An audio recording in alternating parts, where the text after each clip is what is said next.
Plaintiffs Arlene Coombs Hyatt and her husband Abron Hyatt admit that Abron lived a destructive lifestyle, ran with gangs, and sold drugs. But after he was released from prison, he met Arlene and turned his life around. Abron claims he was hired to work on the defendant's home, but she failed to pay him, so he's suing. Defendant Arvelyn Lewis says after she was the victim of a home invasion, Abron helped her repair her door, and then she hired him to do more work on her home. However, Arvelyn wasn't satisfied with his services, and she's countersuing for harassment. All rise. This court is now in session. The Honorable Judge Greg Mathis presiding. You may now be seated. Start with you all. First of all, Your Honor, it's an honor and pleasure to be here today. I've been a fan of yours for a long time. I've watched you many years, and we share similar backgrounds. You know, I've had a reckless past, you know, gang activity, drug dealing, and went to prison. And when I got out of prison, I still had a rough journey until I met this beautiful woman in 2014. That'll do it. Upon meeting this beautiful woman, we started Highest Home Improvements. We started fostering children. And I had to, I had to go in front of the judge to prove that I was a new man when I started fostering kids. So went through a judge, had testimony, everything, you know, and that went successfully, as you see now. Brother, you're doing God's work there. That's God's work. Yeah, many kids. Work. I never thought I would be doing that. I got a question, and this isn't ego. I just like to know this because I'm told it is the case. Were you in prison? I was on television? Yes. Okay. We used to watch you in prison. That's what I'm told. Yes, that's why I but became your fan. in a good way, right? Yes, in a good way. All right. It's a good way. And am I making a difference with some of them? Yes. It's causing them to say, I want to change. Yes. I see the judge has made a difference, got his record expired. Well, I recognized you because of your past, and that was an inspiration to me. That's what I'm saying. So Never knew that I'd be on the show. It makes a difference, and we just adopted the kids we had for the last 4 years. Wow. So they're Hyatts now. They're Hyatts now, and we also started a personal care home, which we're not finished yet. It's been a journey last year and a half because of COVID, and we have a couple of licenses more to go. Yeah. But my dad is our first client because we're his caregivers. We take care of him here every day because he had a heart attack and a stroke. So we take care of him every day. What state are you all in? I'm originally from Gary, Indiana, but I've been in the Atlanta area since the past 20 years. Okay, I don't know if it's the same rules. Home health care? Yes. Okay, I have a buddy from the streets. When he turned his life around, he went into home health care. Started out with one, like you. Took him a year or so later, he had 3. 15 years later, he had 300. And he's now the #1 in 15 years. That's very encouraging. In the city of Detroit. I'm saying that because I want you to be able to call him. Thank you. That's why I'm saying that. So I'm going to give you his number, all right? Thank you. I'm going to have the producer give you his name and number. Thank you. Because we the same way. We help all guys who are coming like we came up because we know we can do it, because we're more resourceful, because we've went through more obstacles. That's how I teach my kids through my past. There you go. Me as well. Yeah. And why don't you give me some background on yourself, ma'am? And I know you all are suing for a breach of contract, but we'll get to that after you encourage some of these folks to be like you. Go ahead. Yes, we do. With the children, you know, working with them all the time, you know. At this moment, we're not forcing because, like my husband said. Whatever the case, your heart is there and you have a plan to do it. So that's what counts. Yes. Pursuing it is an indication of love you have for other people, young people in particular. And you know, it's strange because everything I've been through in my past, I've been able to help the kids with it. I never thought I'd be able to use it. So I feel good about my past now instead of being ashamed like I used to be. That's what I said. Make you feel good, doesn't it? To know that you're affecting other people. Yes. You all with a church of any type? Yes. Because you sound like you. Yes, we're Christians. Okay. Yeah.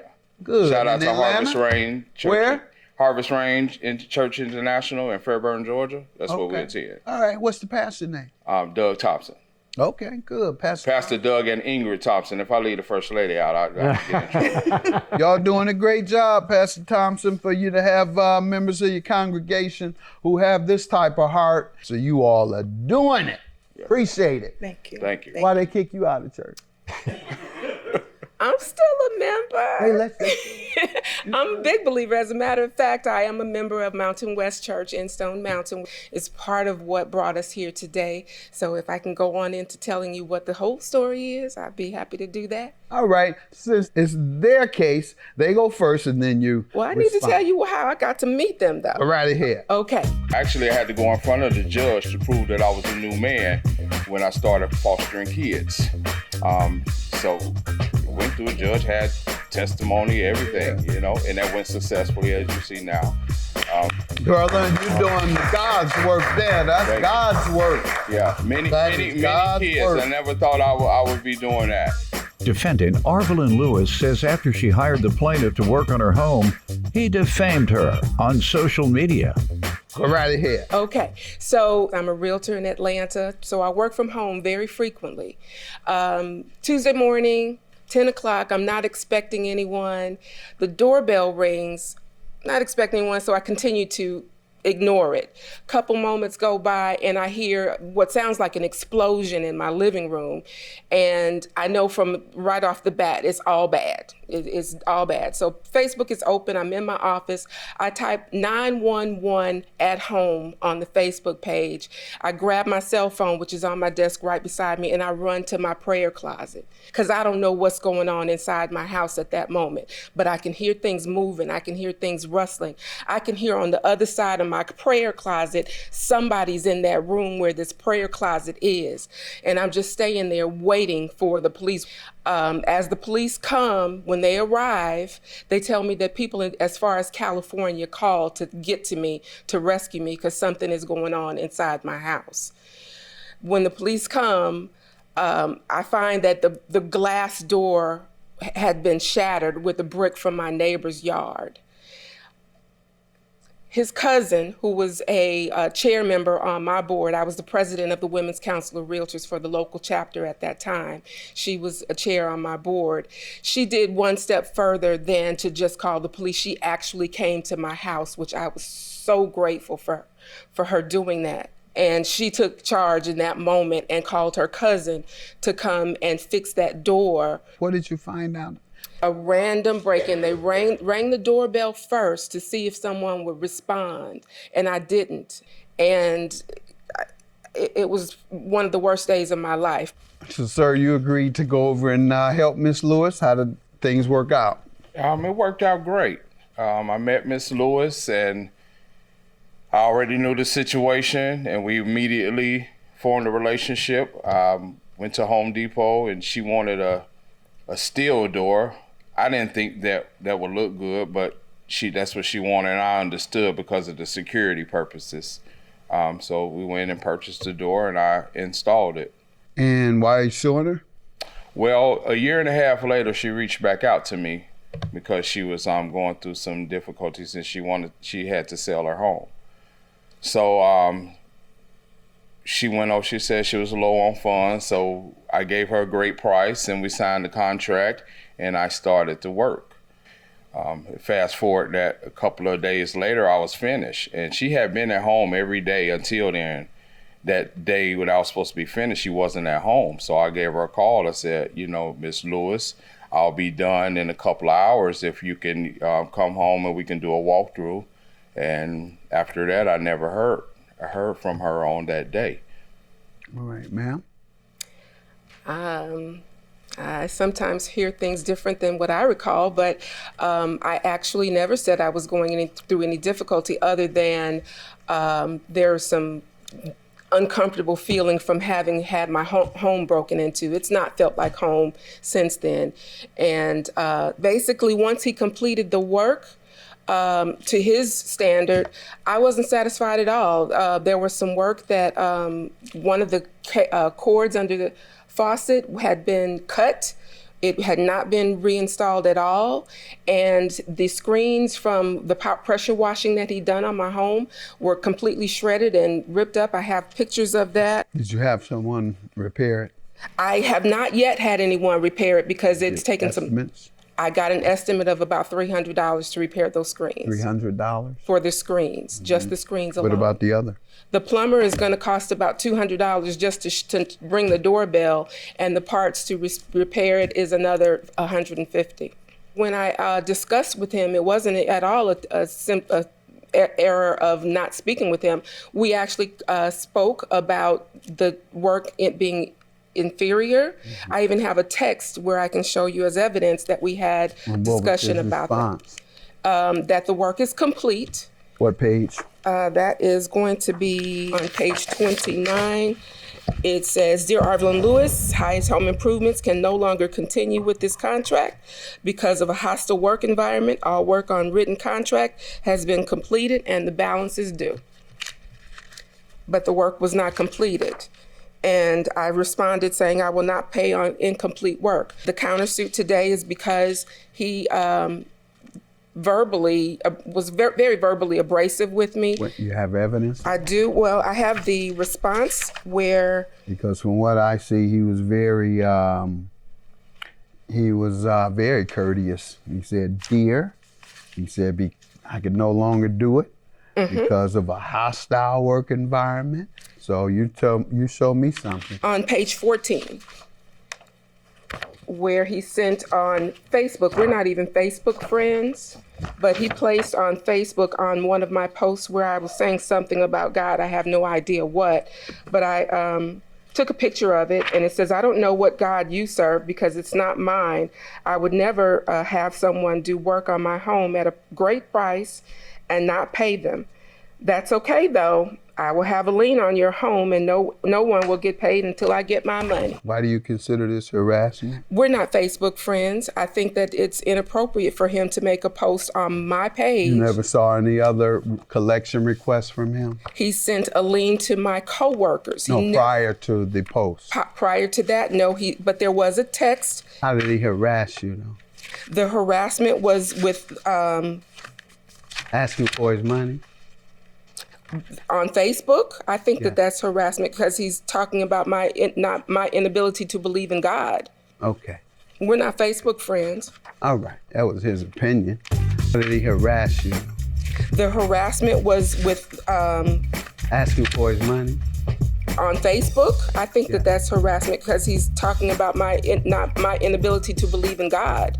Okay. We're not Facebook friends. All right, that was his opinion. Defendant Arvlin Lewis says after she hired the plaintiff to work on her home, he defamed her on social media. And she hasn't given you anything? I require half. So out of the $1,200, she gave a $600 deposit. Okay. Nothing. And what percentage of the work did you complete? The total job. And she mentioned deficiencies to you? Yes, that was not true. So all of this basically, how she felt is new to me.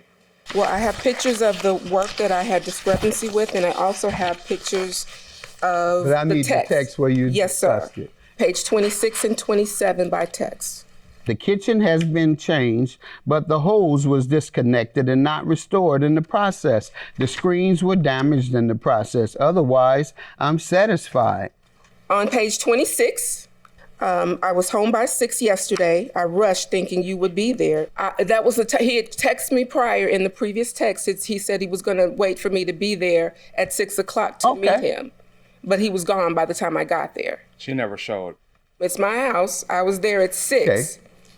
He wasn't there. That's not true. I was there at her home all day, and I waited for her way past 6. And you never got a text from her saying I was home by 6? I don't recall, and I had to lock her house up because Any communications you have after she told you that her home wasn't repaired properly? No, that's why I put a lien on her home. This failure to communicate, because I would have worked something out with her. If that's petty to me, we could have worked something out regardless if we just communicated. That's why I went to the county. It took about 3 days of going to the county to put a lien on her home. That's how upset I was. Your Honor, the screens, I'm sorry, the torn screens are pages 3 through, And to repair a screen, it costs like $30 for enough screens to cover 3 houses. but in your communication to me, you said it was going to take too much time and too much I did money not for you to do communicate. that. You have an estimate, you say, of the screen? I didn't bring the estimate, I'm sorry. Unless you have the estimates Yes. to say screens and holes amounts to $1,200, I don't believe it costs that much. All right. And what do you believe it costs, sir, for the holes and the screen? Well, if that was true, like I said about the screens, a roll costs from $30 to $50, and you probably can do 2 But to houses. install it, how much? Probably, how many you say you think was damaged? It was 5 screens that If were. I had to do 5 screens, I probably did $100. All right. And the faucet, the kitchen has been changed, but the hose was disconnected and not restored. So disconnecting it means it needs to be restored by a newer one? It was cut. The hose? A hose, if that was true, and just a hose was cut, I mean, a hot and cold You didn't hose say costs cut, about you $6. said disconnected. Disconnected, I'll charge about $5 to go. $5 to reconnect? Because that's all you said, ma'am. You didn't say cut, you said I disconnect. can show you the picture where it was cut. But why didn't you say it on the text? Because this is when I initially did the assessment of it, and I didn't know it was cut. 'Cause, Okay, show me what page. It's page 10. And she says this is indicating it's been cut? Your It Honor, looks if a hose it was looks cut- old and rusted to me. Has it been cut? Your Honor, if it's old and rusted, that's what I cut off and put a new one on. I don't. Yeah, ma'am, this is There totally wasn't old another and- one. Why would I put an old? $100 is your judgment. 12. $1,200 is yours. You all have a good day. Bye. If we had to just communicate it properly from the jump, we wouldn't be going through all this. I would have worked with you. That's And not true. I do But it's think, all good. But I It's all still, Bud, I still think you're a good person. I agree. You're I was just, wonderful. my feelings because you didn't pay me my money and I had things to do. It's all good. But you're still a good person. I agree with that too. You guys be blessed. All right, you too. Thank you.